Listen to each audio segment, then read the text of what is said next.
మళ్ళీ రిమాండ్. రాజమండ్రి నుంచి గుంటూరు, గుంటూరు నుంచి రాజమండ్రి వెళ్తున్న ట్రైన్ అనుకుంటున్నారా? కాదు, అంబటి రాంబాబు గారు. సో ఏం జరిగిందనేది ఇప్పుడు కామన్ ఓటర్ మన ముందున్నారు. అసలు వెనకాల ఉన్న ఆంతర్యం ఏంటో ఇప్పుడు తెలుసుకుందాం. Hi ma'am. హలో కార్తిక్, డిస్కషన్కి అస్సలు వెళ్ళొద్దు. ఫస్ట్ నాకు ఊపు రావాలి. పాటయమ్మా. ఓకే. నెల రోజు అవ్వలేదు డాన్స్ చేసి.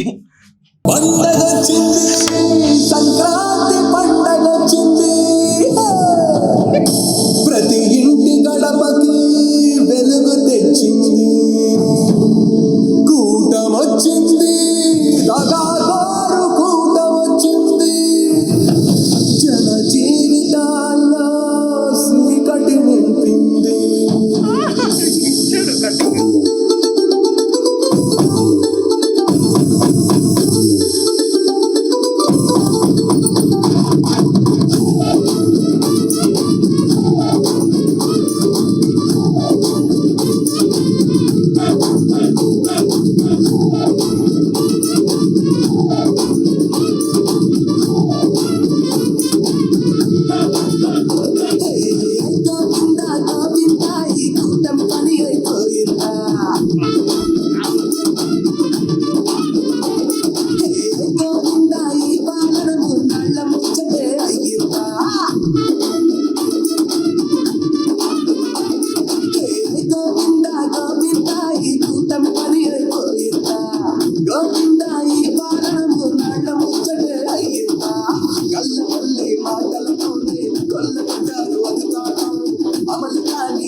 ఏమన్నాడు? చెప్తున్నాడు ఈ రాంబాబు, వింటున్నావా చంద్రబాబు? దాని తర్వాత ఓవర్ 9 కూటం వచ్చింది, గోవింద గోవింద అన్నాడు. ఇది వేసింది లాస్ట్ మంత్ ఎగ్జాక్ట్గా 14వ తారీఖు. ఈ రోజు 9వ తారీఖు. దీనికంటే 10 రోజుల ముందు. అంతే. ఏమైంది పరిస్థితి? ఎగిరిన ఎగుళ్ళన్నిటికీ గువ్వ పువ్వు బయటకు వస్తే బాగా చంపేస్తారు భయ్యా నన్ను. అసలు ఎలా అంటే, బాబు షీల్డ్ సరిగ్గా పెట్టమ్మా, నన్ను ఉతికేస్తారు బాబోయ్ అన్న స్థితిలో. సీరియస్గా నేను ఒక్కసారి అనుకున్నా, ఏం వ్యాన్ ఇది, పోలీస్ వ్యాన్ అయినా డౌట్ వచ్చింది నాకు. బ్లూ వ్యాన్ పోలీస్ వ్యాన్ అని తిప్పి కొడితే ఇప్పుడు వీడియో పెట్టు.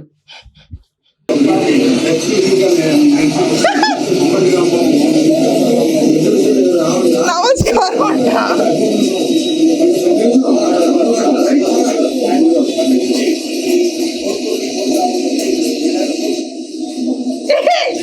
ఇక్కడ కూడా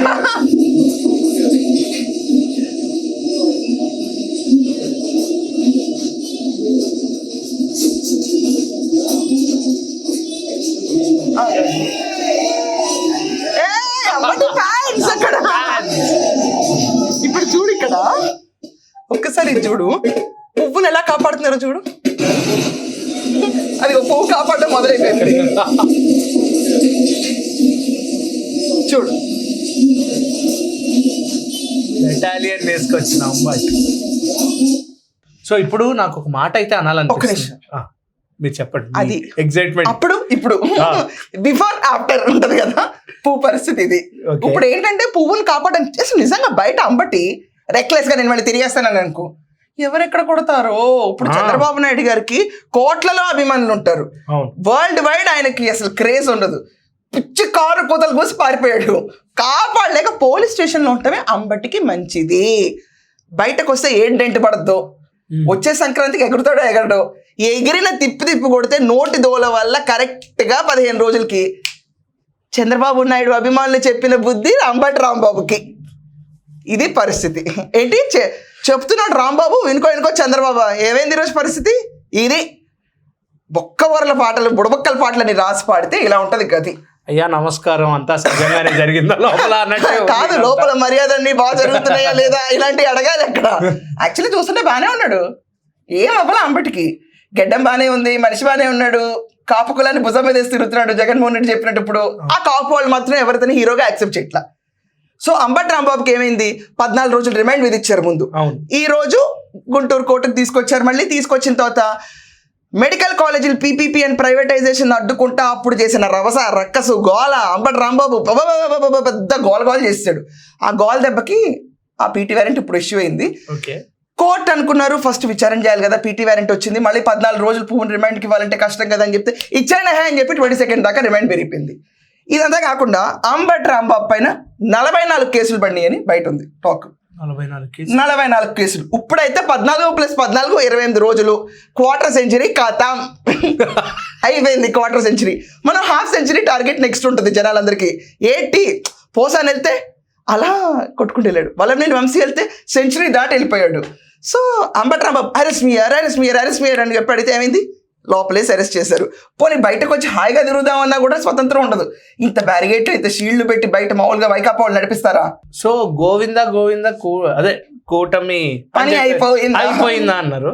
బట్ ఇక్కడ చూస్తే గోవిందా అంబాటి పని గోవిందా అన్నట్టే ఉంది. బేసికలీ ఏంటంటే తిరుపతి లడ్డు విషయంలో వీళ్ళ పార్టీ గోవిందా, అంబటి రాంబాబు నోటు దోల వల్ల వీళ్ళ పార్టీకి ఉన్న క్రెడిబిలిటీ గోవిందా. ఇదంతా కాకుండా వాళ్ళ డాటర్ బయటకు వచ్చి చెప్తున్నారు నిన్న, కోర్ట్స్ కంటే పెద్దవాళ్ళ, పోలీసుల కంటే పెద్దవాళ్ళ, న్యాయ వ్యవస్థ కంటే పెద్దవాళ్ళ అని.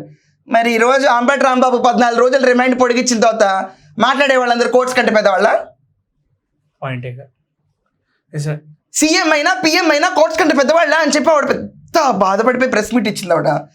మరి పెద్దవాడా కాదు కదా 14 రోజులు. దీని తర్వాత ఇంకో పీటీ వారెంట్ వస్తుంది, ఎందుకంటే రిమైండ్ వచ్చాడు కేసు పెట్టి. ఇప్పుడు గుత్తా కేసులన్నీ కలిపి ఒకే జడ్జిమెంట్ ఇస్తారా, లేకపోతే రాంబాబుకి వచ్చాడు నోటీసులు వచ్చినాయి ఇది వరకు, కావాలి యారు నేనే వస్తాను నన్ను అరెస్ట్ చేసుకోవచ్చు ఇచ్చేయి అనో పిలిచాడు కూర్చుని. అరే నువ్వు అసలు మా గేమ్లోనే లేవురా బాబు, ఏంటి న్యూసెన్స్, నువ్వు అసలు బయట న్యూసెన్స్ ఏంటి, పక్కెళ్ళాడుకో మా రోడ్డు మీద రభస ఏంటి అన్నా కూడా వినకుండా అరెస్ట్ మీద దాకా వెళ్ళిపోయాడు. అరే నేను అరెస్ట్ చేసే ఉద్దేశం మాకు లేదని చెప్పినా కూడా నన్ను ఎందుకు చేయరు, నన్ను పిలవండి నేను వచ్చేస్తా, నా ఇంటికి రావడం ఎందుకు, ఐ కమ్ అండ్ సరెండర్ అన్నాడు. ఈరోజు ఏమైంది, ఫోర్సబుల్గా సరెండర్ చేయించి అంటున్నారు. ఇప్పుడు అక్కడ ఉన్న వాళ్ళందరూ కూడా మన ఇన్ఫ్లుయెన్సర్ ఫ్యాన్స్ అయి ఉంటారు. ఓకే, ఇన్ఫ్లుయెన్సర్ సడన్ గా ఒక సెలబ్రిటీ ఇన్ఫ్లుయెన్సర్ ఫ్యాన్స్ అందరూ వచ్చి అక్కడ ఒక 30 మంది అన్నా అంటే అన్నా వెళ్తున్నాడు అంతే. రియల్ వైకాపా జెండా ఒకటి ఎగిరింది అక్కడ లేదు. అంబటి రాంబాబు గుర్తుంచుకో, పిలిచి కొట్టించుకోవడం అంటే ఇదే, లేపి తల్లించుకోవడం అంటే ఇదే, అరెస్ట్ అని చెప్పి. అండ్ నన్ను అరెస్ట్ చేయట్లేదు కాబట్టి కూటమి పని గోవిందా అన్నాడు. ఏమైంది, ఒక నిమిషం ఆగు బ్రో, అసలు మాట్లాడిన మాటలేంటి, ఎంతగా ఇది చిన్న అంటే లిటరలీ ఆటలో అరటిపోండు. చిన్నపిల్లలు గేమ్లో ఆడుతున్నాయా సర్లే వాడు అన్న కూడా కౌంట్ చేయొద్దని చెప్తారు చిన్నపిల్లలకి. ఒక మేము కూడా ఉంది, అయ్యి వీడిని కొడతాను రా పక్కకి వెళ్ళిపోదాం అన్నట్టు ఉంటుంది. అలా ఉంటుంది. పాపం అంబటి రాంబాబు పరిస్థితి ఏంటంటే సీరియస్ గా పొలిటీషియన్ కింద యాక్సెప్ట్ చేయరు ఎవరు, మినిస్టర్ కింద మర్యాద ఎవరు, వైసీపీలో మర్యాద లేదు, ఊరికే తన ఛానల్ పెట్టుకుని చెప్పుకుంటూ ఉంటాడు. అరెస్ట్ చేస్తే పెద్ద పేరు అవుతుందేమో అని ఆశించాడు, అరెస్ట్ చేసిన తర్వాత బాధ వస్తుంది. ఆయన సిగ్గుపడుతున్నాడు ఇక్కడ అరెస్ట్ కూడా. ఈ ఫోటో చూడండి, సిగ్గుపడతాడు ఆయన, ఫుల్ పింక్ బ్లష్ లో ఉంది. ఎడిటర్ చేశారో లేదో నాకు తెలియదు కానీ ఇంత రక్తం చెందే బొగ్గలతో అంబటి రాంబాబు జైలుకి మళ్ళీ 22వ తారీఖు దాకా రిమైండ్ పొడిగింపు ఉంది. పీటీ వారెంట్ కోర్టు యాక్సెప్ట్ చేసి ఇప్పుడు రైట్ నౌ 22వ తారీఖు దాకా ఉంది. దాని తర్వాత 44 కేసులు కూడా వచ్చి పీటీ వారెంట్ ఇష్యూ చేస్తే పొన్నవాళ్ళు చెప్పినట్టు ఇంకో గద్దొచ్చి ఇక్కడి నుంచి తీసుకెళ్ళి ఇంకో చోట ఇలా డ్రిప్ లెవెల్లో క్యాండిడేట్ లిఫ్ట్ చేసి పెట్టడమే పని అవుతుంది. ఇదే ఈ నవ్వు వెనకాల ఉన్న ఆంతర్యం ఇన్స్పిరేషన్ అనేది నాయకుడి దగ్గర లాస్ట్ నేను కూడా పాపులర్ ఫిగర్ అయిపోయాను నాయకుడి దగ్గర నుంచి అనుకోవచ్చు. నాయకుడు రాడమ్మా ఇంకా నవ్వు ఇన్స్పిరేషన్ అది చక్కటి చిరునవ్వు, అది కొంతమందికే వస్తుంది. అంటే ఎక్కడికి వెళ్ళా కూడా నవ్వుతూ ఉంటాం అనేది మన పార్టీ ప్రిన్సిపల్, దానికి ఎవరు ఏం చేయలేరు. మంచి ఒక రకంగా నవ్వుతూ ఉండాలిరా, నవ్వుతూ చావాలరా అంటే మరి ఇతను నవ్వితే కూడా బాగోదు. అంబటి రాంబాబు నవ్వుతూ చూస్తూ ఉంటే నాకు ఇదే అనిపిస్తుంది. సో ఈ రకంగా అంబటి రాంబాబు పాపం ఇంకా తెలిసి ఉండదు, ఇన్ని గుబ్బలు పెట్టి తీసుకెళ్తున్నారు కాబట్టి. ఇంట్లో చోరీ అయింది అంబటి, 2 కిలోలు వెండి 70 తులాలు బంగారం, 22 రోజులు నీకు 22వ తారీఖు దాకా రిమైండ్లో ఉంటావు. తర్వాత 44 కేసులు అంటున్నారు. ఆ కేసులన్నిటికీ పీటీ వారెంట్లు పుచ్చుకొచ్చారే అనుకో, ఇప్పుడు నెక్స్ట్ బయటకు వచ్చి రాజకీయాల్లోకి బయటకు వెళ్ళిపోతా అంటాడేమో. ఇంకా నా వల్ల కాదు, నేను రాజకీయ సన్యాసం తీసుకుంటున్నా అంటాడు. ఇన్స్టాగ్రామ్ లో పేజ్ ఓపెన్ చేసేయచ్చు. యాక్చువల్లీ ఇన్స్టాలో ఫాలోవర్స్ ఉన్నారు అంబటి రాంబాబుకి. ఐ వాజ్ ఇన్స్పైర్డ్, అందుకే యూట్యూబ్ ఛానల్ పెట్టాను. దానికి ఛానల్ ఎందుకు పెట్టాను దానికి కూడా ఒక వీడియో చేశాడు. Okay, is an influencer, hard core influencer, Andhra influencer. అసలు నేర్చుకోవాల్సిందే దగ్గర నుంచి మీరు, ఆంధ్ర ఇన్ఫ్లుయెన్సర్. సో మన ఆంధ్ర ఇన్ఫ్లుయెన్సర్ అంబటి రాంబాబుకి ఈ నెల 22వ తారీఖు దాకా రిమైండ్ పొడిగింపు ఉంది. ఈరోజు కోర్టుకు హాజరయ్యాడు అంబటి రాంబాబు. ఎక్కడ ధైర్యం తగ్గట్లేదు అనుకున్న పోలీసు వాళ్ళు బాబోయ్ గుడ్డును జాగ్రత్తగా లోపల తీసుకెళ్ళినట్టు, కోడిగుడ్డును పట్టుకెళ్ళినట్టు, చిన్నపిల్లల్ని కోడిగుడ్డును పట్టుకెళ్ళినట్టు మొత్తం షీల్డ్ చేసి తీసుకెళ్తున్నారు. ఇంత షీల్డింగ్ ఇక్కడ జరుగుతుంది. కానీ ఒకవేళ అంబటి నువ్వు బయట తిరిగితే ఏం జరుగుతుందో తెలియదు. వాళ్ళపైన కేసులు పెట్టచ్చు, ఎవరైనా చేసిన వాళ్ళపైన. కానీ నీ ముసలిప్రాయం భరించగలుగుతుందా? పెద్ద మనిషివి, సీనియర్ సిటిజన్వి. అదే నా బాధ. ఊరికే నోరు ఉంది కదా అని పడితే ఏమైంది, కాళ్ళు ఉన్నాయి కదా అని డాన్స్లు వేస్తే ఏమైంది? డాన్స్లు వేసినంత వరకు కూడా ఎవరు పట్టించుకోవాలి పెద్దగా. అంబటే కదా ఏదో పాడుకుంటే వెళ్ళిపోతాడులే సరదాగా సంక్రాంతికి వచ్చి సంబరాలు రాంబాబు అనుకున్నారు. కానీ నోరు ఉంది కదా అని ఇష్టం వచ్చినట్టు అయితే ఏమైంది? బ్లష్ అయిపోయి హలో యార్ 40 పీపుల్ దేర్ హాయ్ యార్ అని చెప్పుకునే పరిస్థితి అయిపోయింది. రాంబాబు గారికి పెన్షన్ కూడా ఇస్తారేమో ఇంటి నుంచి. అప్లై చేసుకుని ఉంటారేమో ఏదో ఒక scheme లో, నాకు తెలియదు పెద్దగా. అంటే బయట ఒకటి అంటే 2 కిలోల వెండి 70 తులాల బంగారం ఉన్న వాళ్ళకి పెన్షన్ ఏమి ఇస్తారులే కార్తీక్. నిజమే. తీసుకుని ఉంటారు. ఆయన అంత మరీ అరాచకంగా తీసుకునే వ్యక్తి కాదు. మంచి మనసు, సహృదయుడు. నోరు జారితే ముందు నన్ను అరెస్ట్ చేయడం చెప్పి తొందరగా పడితే సంవత్సరం నుంచి ఆరాటపడితే ఇప్పుడు తిరింది కళ. కానీ అంబటి రాంబాబు విషయంలో ఒక అన్యాయం జరిగింది.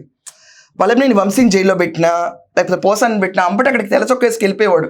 ఇతను పాపం జైలుకి వచ్చాడు. పేరున్నాని నువ్వెక్కడున్నావు? రోజా, వంశీ, కొడాలి వెంకటేశ్వరరావు ఎక్కడే మీరందరూ?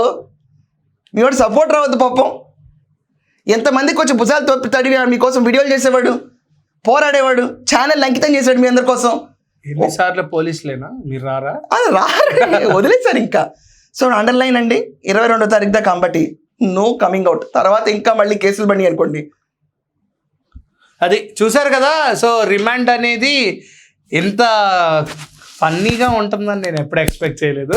సో ఇది అంబటి రాంబాబు గారి గురించి ఈరోజు జరిగిన స్టోరీ. ఇంకా స్టోరీస్ ముందు వస్తూనే ఉన్నాయి. 44 కేసెస్ ఏంటో తెలియదు. బట్ నిజం చెప్తున్నా, ఆ గోవిందా గోవిందా సాంగ్ ఏదైతే ఉందో అక్కడ మీ పేరు పెట్టుకుని ఉంటే ఇంకా బాగుండేదేమో అని నా ఫీలింగ్. సో మీరేమనుకుంటున్నారో కింద అయితే కమెంట్ చేయండి. Until then please watch #youth. This is Karthik signing off.